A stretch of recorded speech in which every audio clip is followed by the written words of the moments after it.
Digital dreams. සමාජ ආරක්ෂණ අරමුදල විශේෂයෙන්ම විවිධ රටවල රැකියා කරන ශ්‍රී ලාංකිකයන්ට උදාහරණ විදිහට සයිප්‍රසයේ මතු වුණා.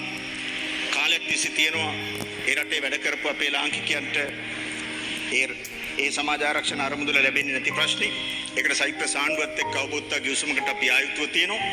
ඉතින් අපි ඉදිරියේදී ඒක සාර්ථක කරගන්න බලාපොරොත්තු වෙනවා. දැනටමත් අපි ඒක ආරම්භ කරලා තියෙනවා. ඉන්දියාවත් එක්ක අපි එකඟතාවයට අවිල්ලා තියෙනවා. ඉන්දියාවේ විවිධ ආයතනවල වැඩ කරන ශ්‍රී ලාංකිකයන් ඒ වැඩ කරන කාලය තුල ඔවුන්ට හිමි ඒ සමාජ ආරක්ෂණ අරමුදල් ඔවුන්ගේ රැකියාවෙන් ඉවත් වෙලා ලංකාවට එනකොට ලබා ගන්න ඒ අවශ්‍ය කරන MOU එක ඉදිරියේදී අපි අත්සන් කරලා අවසන් කරනවා. දැනට එකඟතාවය ඇවිල්ලා තියෙනවා. ඉතින් එතනින් අපි පටන් අරගෙන සයිප්‍රසයේ සානිකුත් රටවල දැනට අපිට නොලැබෙන මේ සමාජ ආරක්ෂණ අරමුදල් ලබා ගන්න අපි පියවරෙන් පියවර කටයුතු කරන්න සූදානම් කියන පරිවිඩේ මේ සභාවට දෙනවා.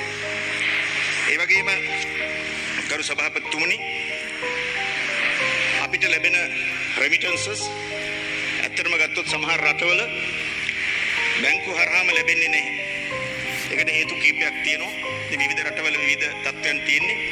උදාහරණයක් විදිහට ගත්තොත් මාලදිවයිනේ අපේ වැඩ කරන ලාංකිකයන්ට බැංකු හරහා එවන්න දෙන ඩොලර් ප්‍රමාණය සීමා සහිතයි. එතකොට අපේ ගොඩක් අය මේ බැංකු හරහා එවන්නේ නැහැ. වෙනත් ක්‍රම හරහා තමයි එවන්නේ. ඒතර අපි මාලදිවයිනේ විදේශ ඇමතිවරයා ලංකාවට ආවා. ඒ වගේම ලංකාවේ ඉන්න මාලදිවයින් තානාපතිවරයාත් එක්ක අපි මේ ගැන සාකච්ඡා ආරම්භ කළා තියෙනවා. අපි උත්සාහ කරනවා ඒ තත්ත්වය ඇති කරගන්න. එතකොට අපිට නිවැරදිව මේ බැංකු යාන්ත්‍රණය හරහා මුදල් ගෙන්න ගන්න පුළුවන්. ඒ වගේ අනිකුත් රටවලත් මේ තත්ත්වයේ තියෙනවා. අපි කැමති අපේ ලංකාවේ බැංකුව එහෙ විවෘත කරන්න. නමුත් අපි කැමති වුණාටම ඒක කරන්න බෑ. ඒ රටවල ආණ්ඩුත් ඒ සඳහා අනුමැතිය ලබා දෙන්න ඕනි. ඉතින් අපි පියවරෙන් පියවර එතෙන්ට යන්න බලාපොරොත්තු වෙනවා. විශේෂයෙන්ම ශ්‍රී ලාංකිකයෝ වැඩිපුර රැකියා කරන රටවල් වල. ඒ වගේම අපේ ගුවන් සේවාවන් පළල් කිරීම පිළිබඳ යෝජනා ඉදිරිපත් වුණා. ඔව් අපි ඒකට එකඟයි. දැනටමත් ඒ ගැන පියවර ගනිමින් තියෙනවා. මම කියන්න සතුටුයි.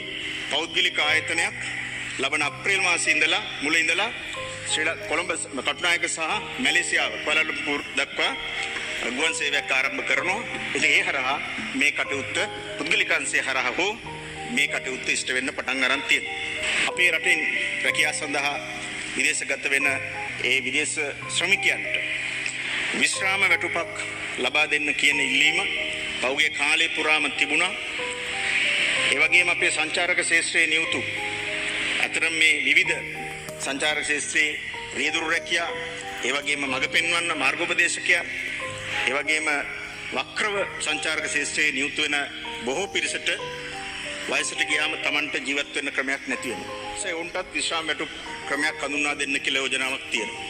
අපි දැනටමත් සමාජ සවික් බල ගැන්වීමේ අමාත්‍යාංශයේ තියෙනවා සෝෂල් සිකියුරිටි ෆන්ඩ් එක, සමාජ ආරක්ෂණ අරමුදල.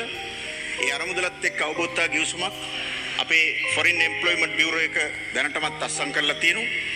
ඒ හරහා දැනටමත් ඇත්තටම විදේශගත ශ්‍රී ලාංකිකයන් සඳහා විශ්‍රාම වැටුප් ක්‍රමයක් තියෙනවා.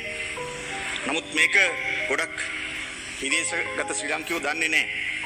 අපි බලාපොරොත්තු වෙනවා මේ අරමුදල හරහා මේ ස්ථාපිත කරලා තියෙන විශ්‍රාම වැටුප් ක්‍රමවේදය, ඒ කියන්නේ දායක විශ්‍රාම වැටුප් ක්‍රමවේදය මාසික උන් යම්කිසි මුදලක් බැර කරාට පස්සේ ඒකතු වෙන අරමුදලෙන් ඔවුන්ගේ විශ්‍රාම වැටුප් ලබා දෙන ක්‍රමය විධිමත් විදියට දැනුවත් කිරීම හරහා ශක්තිමත්ව කරන්න.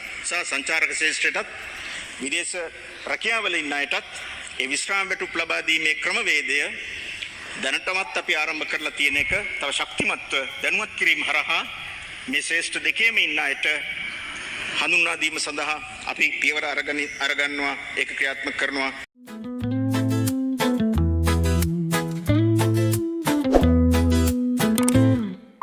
Digital dreams.